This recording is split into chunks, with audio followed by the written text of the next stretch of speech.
Hello everybody, uglyShader here with another YouTube tutorial, and as you can probably guess by the title, we're going to be making a mapping node. Now, you might think to yourself, why? Like, there's already a mapping node, and yeah, there is. We're staring at one right now. But I've decided this mapping node just doesn't have enough control for really playing with procedurally generated textures and stuff like that. It needs more control, and it's in a sense lacking a feature that I'd really like it to have. Anyhow, all this came about because in a Facebook group I'm a member of that's all about procedurally generated textures, one of the other members had suggested to me I do weekly walkthrough tutorials of a challenge that they present to us weekly. Every week in that group, they just throw an image of a material at us and say, hey, try and recreate this with procedurally generated materials. And I was like, you know what? That's a really good idea. I feel kind of bad that I didn't have that idea myself. I'm going to do that. And then, of course, it dawned on me that that meant I'd actually have to do the weekly challenge. But, yeah, whatever, that's okay. So I pulled out my laptop, started playing around, did what I could to start figuring out how to produce the material for this week's challenge. And before I knew it, I had mapping nodes everywhere. And not just mapping nodes. I had a mess of nodes all over the place, but there were way too many mapping nodes in it. And it's because I was attaching mapping nodes to like not image textures, but generated textures, and then manipulating with math, and then using that as the vector coordinates for another mapping node to manipulate a texture that it was controlling, and so on and so forth. And it just dawned on me that the mapping node doesn't have enough control. These sliders, I can't plug anything into them. I can't plug other nodes. I can't plug math nodes or texture nodes or anything into them. And that kind of sucks. And also, once you get to that big mess of nodes point, it's kind of nice to start grouping things. And then you run into another problem with the mapping node, and the only input that you can use on the mapping node is the vector input. So when in a group, you don't have access, really, to all these individual values as they are. You got to open the group up, make your adjustments, close the group back down. And it's just, it's a pain. It's totally a pain. So I wanted something that not only I could plug inputs in for each of these individual values, but I could also throw it inside of a group and move the controls for these values to the input of the group. And after hours and hours of digging around online and relearning some math and stuff, I have this. Now, I'm not going to claim the idea of this or anything like that. A large portion of what's going on right here, I figured out through watching YouTube videos and reading through documentation and stuff like that.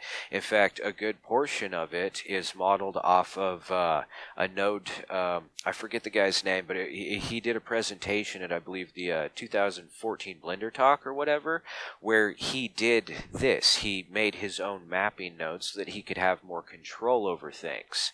And honestly, like the location and scale setup on this are modeled exactly how his was. And for the rotation, it's based off of the same theories. It's just in his node, he only had Z rotation, and I wanted X, Y, and Z rotation. You might also notice that I have a secondary for each of these, and there actually is a purpose for that. I'll get to it in a minute. Right now, though, you might be looking at it like, okay, so you made a mapping node. It's big, it's fancy, it looks crazy, but really, what's the point to it? I mean, couldn't you just get away with the original mapping node? And I'll show you real quick just a couple examples of how having control over the individual values can make a real big difference when it comes to manipulating what you're trying to work with. So right now we have just our regular mapping node versus the upgraded, I guess, mapping node.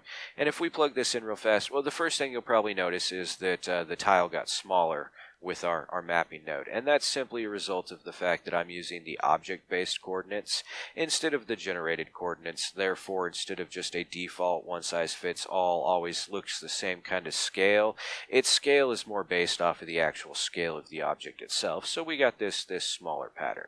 If I go to generated instead of object, it goes right back to how it looked.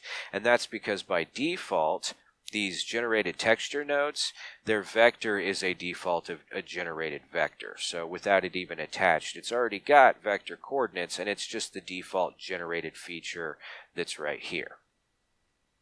All right, so here we got this, and well, this is cool and all. I mean, I have scale adjustment. I have, you know, my rotation of things, and I guess I need to rotate on Z because I'm looking at it from overhead.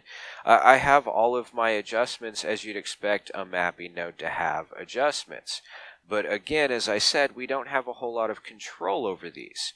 For example, say I grab a noise texture, texture, noise, I'm blind, there it is, and I plug a noise texture into the vector. Well, I get this.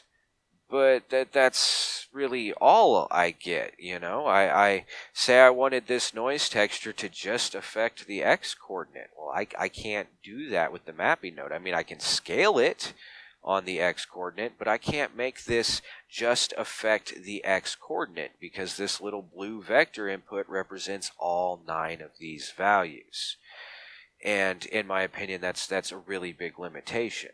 So say I took this same texture, let go, thank you.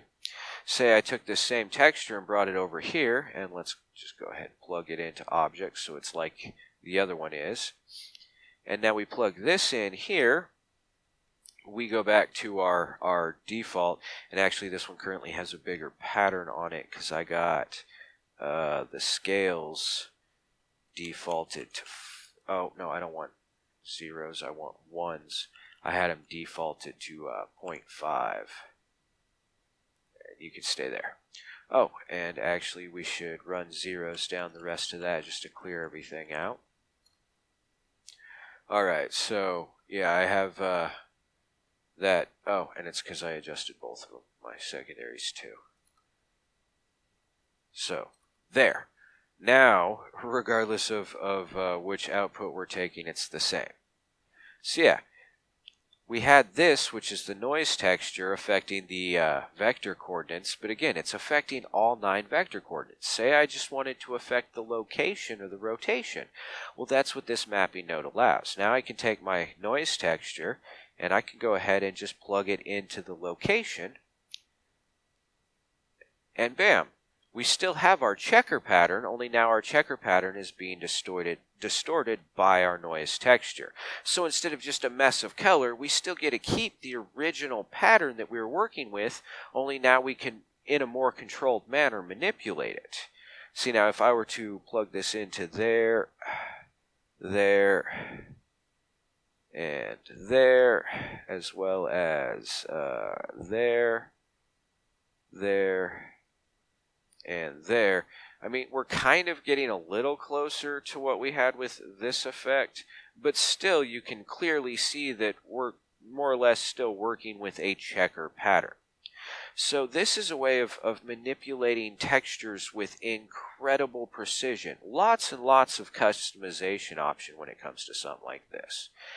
And in that video I watched where I learned about this, it was actually really cool because he illustrated the fact that you can produce a really, really simple blur effect to the material itself just by giving it a ridiculous noise value on its location. And now the material itself has this nice blur. Now I haven't played with this much, but I got a funny feeling you could do some like really cool frosted glass effects and stuff like that with this.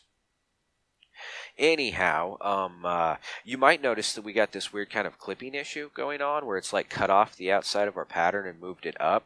And I can't remember if that's a result. I think that's a result of the noise texture itself and how it affects everything, because it's sending information in on values of a 0 to 1 scale, and that's offsetting our location of our texture by like 0.5. We would technically want it to be going in on a value of between negative 0.5 and positive 0.5 so that we got equal distortion in all directions. However, right now it's kind of distorting more one way than the other, and that gives us this little edge off the side. And that's actually why I left these, or added, I guess, these secondary options. It's so that even if you're using other nodes to control, say, the location, rotation, or scale, you can still come in and make fine-tune adjustments to everything with its extra sliders. So that's why I have 2 of each in everything.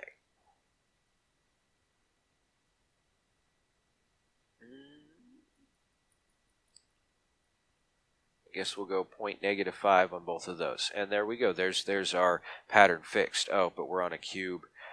Oh, that's right. I'm still not 100% sure why, but when you start manipulating Z values with textures, you get some really weird effects going on. Like we got some depth appearance going on, even though we are 100% not using any bump mapping or surface displacement or anything like that. But again, let's go to -5 on that just so its patterns even. Oops, one too far. So yeah, that's the mapping node in a nutshell, I guess. And again, like I said, it has all kinds of uses. I mean, you can just imagine being able to control textures with such detail with other textures. And I mean, if you really wanted, you could even go ahead and add more behind this and control the vector on this texture with other nodes. And it doesn't have to just be texture nodes. Now that these are simple sliders, 0 to 1 values, or technically they're completely controllable values, you know, they can go into any number you want. But now that these are all independently controllable values, you can have pretty much infinite possible manipulation options when it comes to the way you're controlling your textures. So that's it. That's my advanced mapping node. We're going to go ahead and build it. If you don't think you want it, well, shoot, turn the video off now because it's just going to be a waste of your time. All right, so let's get started. Right now, we got a very similar scene set up, only we just have our diffuse, our material output, and our checker texture. And let's get started. All right, so the way this works, like if I actually drag this out of the way and plug our object coordinates directly into the color of our diffuse shader, you can see that Blender is actually communicating its vector information through color, which makes it super easy for us to manipulate. Super easy. All we have to do is figure out what kind of math is necessary for us to combine a color of our choice with the color that we want to manipulate. And that works in the sense of, let's go ahead and plug you back in real fast. And let's grab a color mix node. And we're going to go ahead and switch this to multiply, because multiplication is the information we're going to, or the type of formula we're going to use when it comes to the scale of our object. And as you can see, me just adjusting this slider is having an effect on what's going on the screen. So we're going to put that slider at full size, or full, just 1. Anyhow, so we have our multiply node, and with it set to multiply, we're not affecting all aspects of the vector.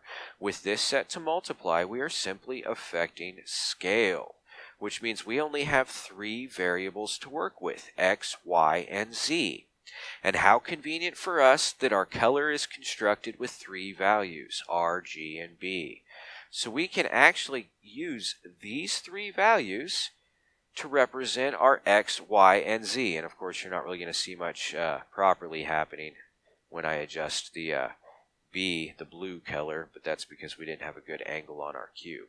So yeah, these can represent the scale for our x, y, and z. However, by default, they have a bit of a problem. And that problem is, well, there's technically 2 problems. One is that we don't want to have to open up the color wheel to make our adjustments.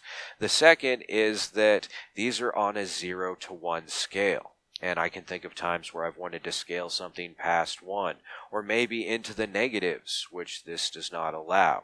So that's a really big limitation that we need to work around. Okay, there's going to be 2 steps to the workaround. The first step is going to be getting those values out and represented as values, and to do that, we can simply use a combine RGB and plug that right in there. And by default, these are all set at 0, so let's just set them at 1 real fast, and there we go.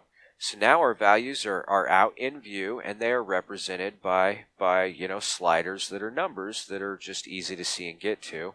However, because it's an RGB node, we are still at the limitation of a 0 to 1 scale.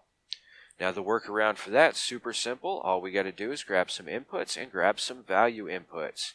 And when we plug these value inputs into this R, G, and B input, Blender's going to go ahead and override the original limitations of those sliders and present the conversion with the limitations of these sliders, which don't have limitations. So there we go. We're done. There's our X, Y, and Z scale all taken care of for us. No, I wanted the number itself, not the little arrow. So yeah, there's our X, Y, and Z scale. Next, we want our location, and that's because scale and location are both really simple. So now we're going to go ahead and do our location, and our location is going to be even easier to do because technically it's already done. We're just going to grab these 5 nodes and make a copy of them, and then switch this to add. Add is the mathematical formula necessary for our location adjustment. And now for this top color, like on this one, the top color is the vector mapping information. Well, that's the same thing we're going to use on this one, only instead of bringing it from our texture coordinate generator node, or our just texture coordinate node or whatever that is, we're going to go ahead and bring it directly off of our scale adjustment. So we'll take what is now, it's labeled color, but technically we're using it as a vector. So we're going to take the vector information off of our scale adjustment and simply plug it into the same setup we already have, only switch to an add node. Because adding is what is necessary in order to adjust location. So if I set this to 0, this to 0, just so they're back at default, 0, nothing, and then I make some clicks on here, you can see we've already got our location adjustment set up.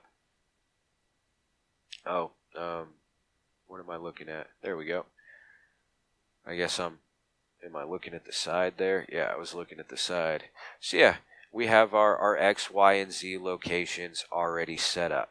Now, there is one slight problem with these that I feel is a problem. You might not be bothered by it. But when I click this and add 1/10 of a whole, just 0.1, there is a lot of movement going on for not very much numerical value change. So that's just too much for me. I like to have a little bit a smoother control over my location adjustment.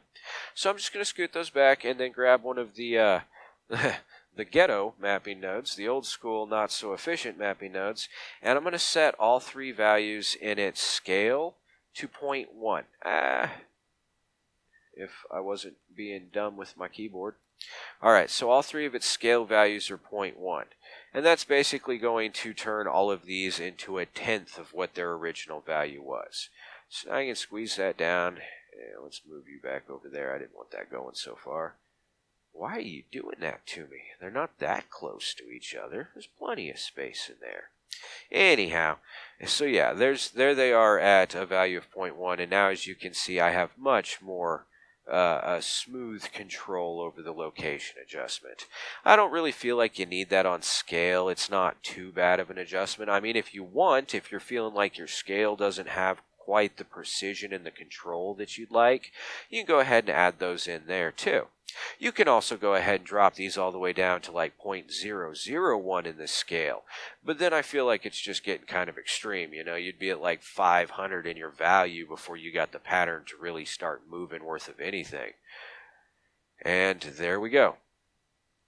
That is the scale and location adjustment represented through nodes.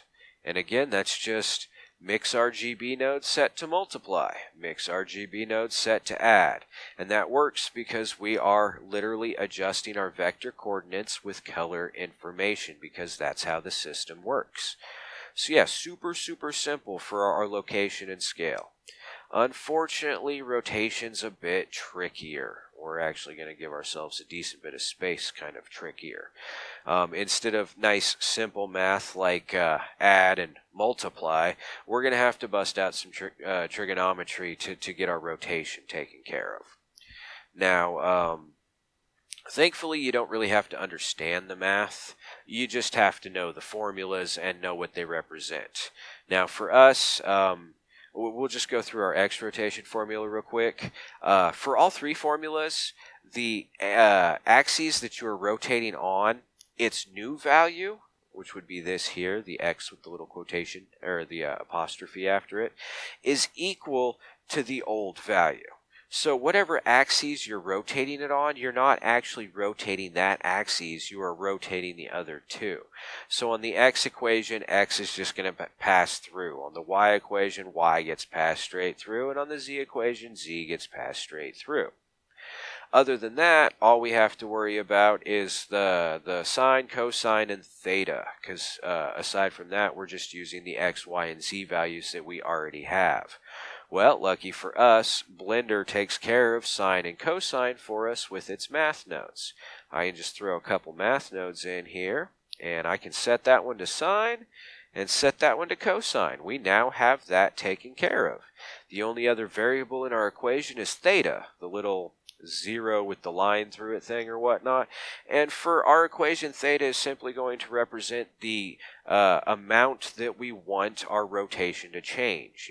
So if it's at 0 degrees right now and we want it to move 25 degrees on the x-axis or rotate 25 degrees, well, the 25 degrees is our theta. So nice and simple. Alright, so to set this up, first thing we got to do is turn our vector into the XYZ coordinates, and that's as simple as grabbing a converter and grabbing the separate XYZ. And now our first equation is going to be the x-axis, which means our x is going to pass straight through. So we're going to grab a combine XYZ and put it there like that. So our x goes straight through, and we are just going to do math with our y coordinate and our z coordinate. Alright, so theta, we need a value for theta, so let's grab a value input, and we'll just plug that into our sine and cosine. And, I don't honestly know if these bottom numbers matter. I've adjusted them after everything's all set up and haven't been able to see any changes, but I set them to 0 just to be safe. Honestly, I think the way it works is as soon as you switch this node to sine or cosine or tangent, that Blender automatically stops regarding the bottom number and just gives you the sine, the cosine, or the tangent of whatever value you're feeding to the top number, because, that's how sine, cosine, and tangent work. So I don't think we have to worry about the bottom number, but again, just to be safe, I like to set it to 0. Okay, so now we just got to do the math that's in our formulas. And I'll go ahead and post these in the description so you don't have to worry about pausing and writing them down if you want to save a copy of them. This is just a three-dimensional rotation matrix. Or maybe it's 3 different two-dimensional rotation matrix. I'm not quite sure. Anyhow, I think it's 3 individual two-dimensional rotation matrices. But our math, well, x gets passed straight through. For our y value, we need y times the cosine of theta and z times the cosine of theta, or z times the sine of theta. So we are going to need some multiplication nodes, just some more math nodes. We'll set that to multiply and duplicate it. So we're going to need y times one of them and z times one of them. And it's y times the cosine and z times the sine. There we go. It's as simple as that, literally as simple as that. Now what's the next part of the equation? Well, our y times the cosine gets the z times the sine subtracted from it. So we need a subtraction node. I'll just duplicate you real fast. Subtract, and our y times the cosine of theta has the z times the sine of theta subtracted from it. There we go. There's our y coordinate for our rotation setup. Now we need the z coordinate because we still got that z hanging out there. And if I remember right, it's just going to be the opposite. Yeah, it's y times the sine plus z times the cosine. So we can duplicate these guys real quick. And this time, instead of y times the cosine, it's going to be y times the sine. And instead of z times the sine, it's going to be z times the cosine. And instead of being subtracted, these ones are added together. Plug you in, plug you in, plug u in, and that should be our x rotation. And I believe that's going to be the x face. There we go. We have rotation on our x-axis. Now, there's one other thing that we should do to this, and that is the fact that this equation is not looking for degrees. It's not looking for degrees of rotation. It's looking for radians of rotation. And I don't know if you know what radians are or not, but when it comes to making your way around a circle, a radian's a lot bigger than a degree. There's 360 degrees worth of rotation around that circle, or whatnot. When it comes to radians, there's a little less than 6.3. It's 6.218 or 6.28318, something like that. Anyway, there's a big difference between radians and degrees. Basically, is what you need to take away from that. But that's a simple enough thing to fix. In order to convert what we'll input as degrees into radians, we just need two more math nodes. I don't turn on clamp, select you. The first node we're going to need is a multiply node. And the second node we are going to need is a divide node. So first we are going to multiply, and then we are going to divide. And no real tricky math here. We're going to multiply by pi, and then divide by 180. And now, if I remember right, Blender will actually store, even though it's not showing you, it'll actually store up to 5 characters past the decimal point. So I could just hit 3.141 and call it good, but those extra 2 characters could help make your math a little more accurate. So I'm going to go ahead and go 3.14159. It'd be really cool if you could go really far, 5, 9, 2, 6, 5, 3, so on and so forth, but you don't get that. You just get the 5 past the decimal point. And now when I hit enter, it's going to default to showing us 3.142, but it didn't actually round up. It's just rounding up what it's showing us. If I click on this, you can see we still have the 14159. So a little more accurate with our pi. And now when we make our adjustment, we have a much more controllable adjustment, and it's measured in degrees. So if I set this to 45 degrees, we get a nice perfect diamond pattern, whereas at 0 degrees, it's, the checkerboard pattern. So there we go. That's our X rotation set up. Now we just got to do the same thing again for Y and Z, but with slightly different formulas. So right off the bat, actually I'm going to go ahead and move those back up there just so I can stack these guys together easier. We're going to save ourselves some time and just grab all of these and just Shift D, duplicate them, and bring them over here. Let's throw this guy up in here. And I mean, technically, I guess if you wanted, you don't have to recombine your X, Y, Z just to separate it again. You could just take this X output and feed it to the next part of the node group where it needs to be in the equation. Same thing with the Y and Z. But I like having these in here, the recombine and separate, just so while I'm over here zoomed in working on the equation, it's easy to remember where my X, Y, and Z are coming from. Anyhow, we need our 4... Oh, didn't mean to grab that. Didn't mean to hit circle select either. Anyway, we need to grab our 4 more multiplication nodes. All 3 of our trigonometry problems right now are just going to be 2 sets of multiplication. The x and y, or in this case y and z times cosine sine, and then y and z times sine cosine. And then they are either going to be added or subtracted, and that's all the math we got to do. So let's see, we are on, first one was x, this one will be y. Since we're going to be doing y, the x line doesn't pass through. The y line passes through. Whatever axes we are wanting to rotate on, we don't do any math for. Which seems a little counterintuitive, I know, but if you can understand the way that the 3D or the 2D rotation matrices work, it's like basically to get an X rotation, you're actually rotating on the Z or Y axes and then rotating that on the Z axes and so on and so forth. It's weird, complicated, dumb stuff, which just makes it all the better that you don't actually have to understand the math to be able to do this. So yeah, we'll need 2 more nodes. One will be a add and one will be a multiply. Now let's just check our equation real quick. it's going to be xz, zx, cosine, sine, cosine, sine. So we want x and z, and that'll be times cosine and times sine, and then z, x, those guys went backwards, and then times, these ones didn't go backwards this time though, so times cosine and then times sine. So x, z, z, x, cosine, sine, cosine, sine. And one more time, let's check. Top one's plus, bottom one's minus. So we have an addition problem on top and a subtraction problem underneath.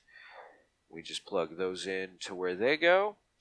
And since y is the pass-through value on this, instead of y and z, this one is x, and this one is z. Oops. And now we check real quick, rotate around to this side, and spin this guy. Oops, no, that's 3.14159. Oh, not 95, 59. Yeah. Just in the wrong value there. We spin this, and yep, there we go. There's our Y rotation. Only one that's left is our Z rotation. So let's get a nice overhead perspective. And one more time. You know what? In fact, let's... I'm going to have to scoot you down just a little bit further. I didn't give us enough room. I practiced this tutorial a minute ago and realized that I'd forgotten to turn the mic on after like 30 minutes of recording, and on that one I gave myself too much room. So maybe one of these times I'll get it figured out completely. Alright, so our separate and our combine. Let's cut you out, put you in there, and you in there. And on this one we want the Z to pass through because that is the rotation axes that we are going to affect. So again, we just need these 5 nodes, and we're going to set them over here, and then we'll need our multiplication nodes, and set them over there, and then we'll need our add and subtract nodes.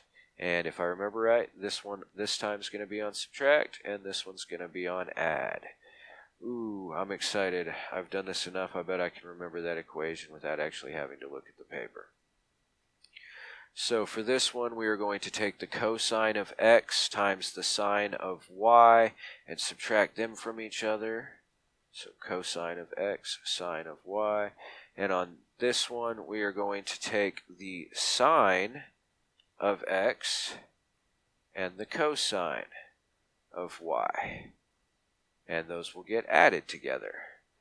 So let's just grab you guys and scoot you back. You can go there, you can go there, you can... such a tedious process. The nice thing is, once you have it done, you can just, append it to anything you want. You only have to do it one time, and then you just have your upgraded mapping node whenever you need to use it. Alright, and now we give you a little spin, and there we go. There's our Z coordinates. And yeah, as you can see, just like with the scale and location, we are feeding the previous set of coordinates into the next set of calculations. And there we go.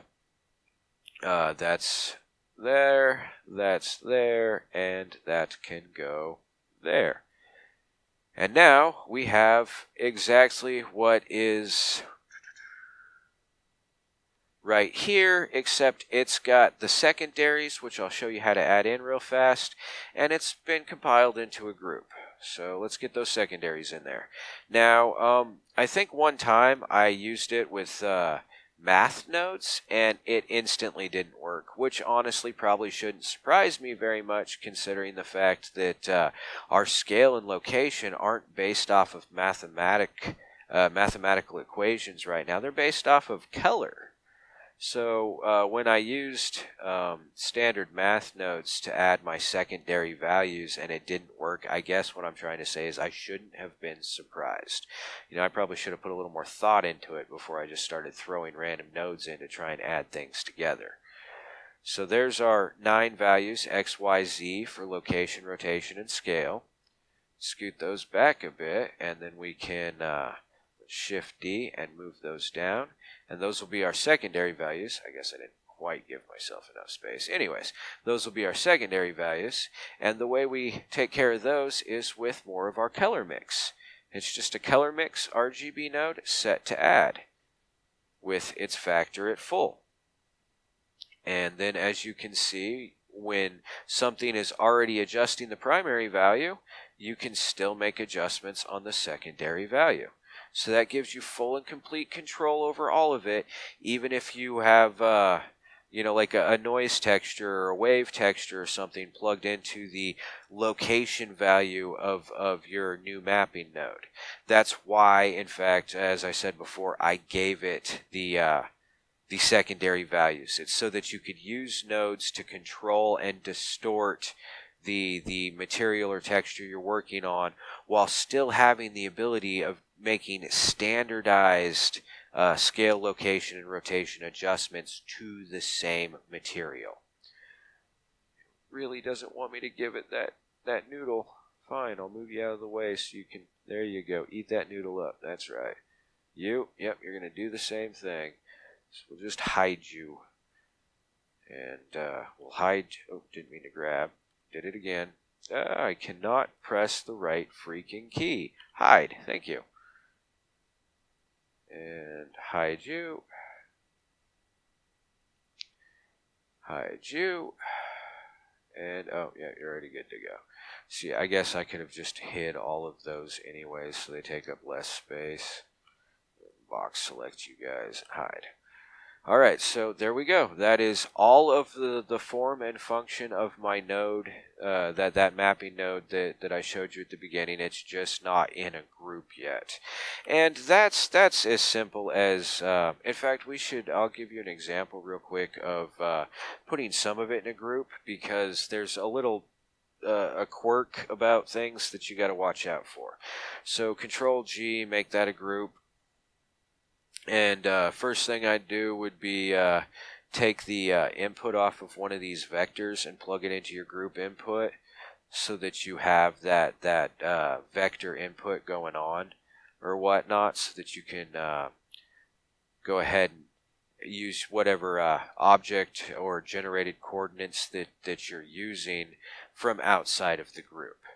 That way, if at some point you have like 8 of these groups all set up differently, controlling a whole bunch of different textures, all on the same material, and you want to rotate them all at the same time, you can just use the a texture coordinate node and a traditional mapping node to be able to rotate everything all at the same time across like 10 different mapping groups or whatnot. So it's just a good idea to have that vector output actually going, or that vector input actually coming from your node group input. Anyway, the thing I wanted to say something about was you don't want to just grab your adjustable options here from your mix RGB and plug them straight into there, just like you wouldn't want to grab off of your combine RGB, that slider, and plug it straight into there, because then on the outside of the group you run back into those problems we wanted to avoid to begin with, having to pull up the slider, color wheel slider thing to make your adjustments, as well as the limitation of a 0 to 1 slider. That's not something you want. That was a lot of the reason why we did this, was to avoid that stuff so that you had full and complete control over each and individual value. You don't want to go off and give yourself less control just by putting it into a group. So what you should do is open up your in panel, the in key properties panel, whatever this panel is supposed to be called, and I'm going to go ahead and delete those out of there. Now the first thing you want to do is make sure that on your input side in this list you do not have something selected, because if you have something selected and you click this plus button, it literally just makes a copy of what you had selected, and we don't want more vectors, we want different kinds of inputs. So to take care of that, I'm just going to go ahead and over on the output side, I'm going to click on it so that I have that option selected, and as you can see, that deselected my input side. But I can still interact with it. Now when I click on the plus, it gives me just an input value. And if I wanted, something different again or whatnot, you can click on it and make a copy, or you can just deselect, click the plus, and by default get an input value.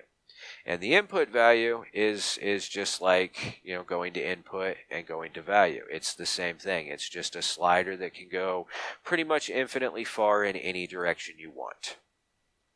So that's all that's necessary for setting up your node group. You just need to go ahead and produce 18 of these.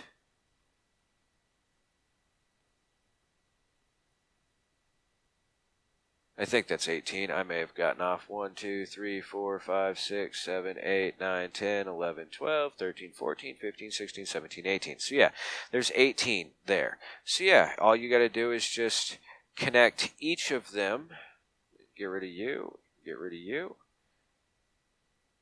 To their corresponding inputs. And for the scale, these first 6 for your primary and secondary scale.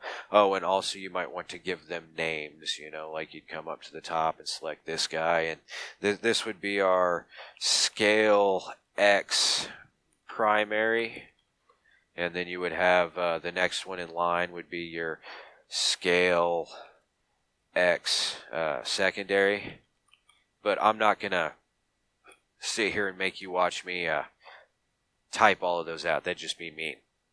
Anyway, one thing you might want to do for these first 6, well, just the primaries, the scale X primary, the scale Y primary, and the scale Z primary, is set them at a default value of 1. Now, right now, when I change this, it's not actually going to make an effect. However, when you append this this node, or when you copy it over from you know, a different save, I always just append everything. But when you get this out of a different save, it will come preloaded with those values. And it's important to have a value of 1 for the 3 primary scale vectors. Even your normal mapping. Oops, wrong key. Let go. There you go. Even your normal mapping node comes pre-set up, not normal node, mapping node, comes pre-set up with a scale of 1 for its X, Y, and Z. And that's just because your scale has to be something. You know, that's right up there with dividing by 0. It's just, you can't have nothing in the scale. An object has to have some sort of representative scale. An image has to have some sort of representative scale. Otherwise, the image simply does not exist. You know, it has no size if it has no scale. So, yeah, it'd be a good idea for your first 3 controllable values or whatnot, or your first 3 primary scale options, to go in and just come in and set that to a default value of 1. But yeah, other than that, the only thing different between that glorious node right there in all of its complexity and just overkill, and this right here, is that it just needs the rest of the inputs attached and named. So again, your scale is what I started with, and that's just mix RGB set to multiply. The math for that was we just multiplied the new color by the old color and adjust our scale. For our location or translation, whatever you'd like to refer to it as, again, the math is simply addition. But because this coordinate information is being fed through in color, we want to use mix RGB nodes and not just math nodes. We want to use the mix RGBs and then set them to the appropriate corresponding mathematical function that we need. So yeah, scale is multiply, location is add, and then again, all this delightful trig is our rotation.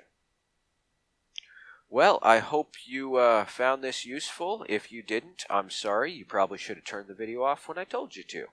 Anyways, any questions or comments or anything like that, just go ahead and throw them down in the comments section. If I can remember after I process the audio and stuff like that, I'll throw a link in the description to the original video where I learned most of this off of, that 2014 Blender Talks video.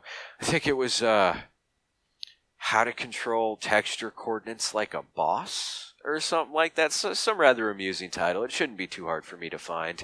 And I'll also in the description go ahead and throw in a copy of those mathematical equations so that you can just like copy paste them to a text file and save them or something like that if you'd like.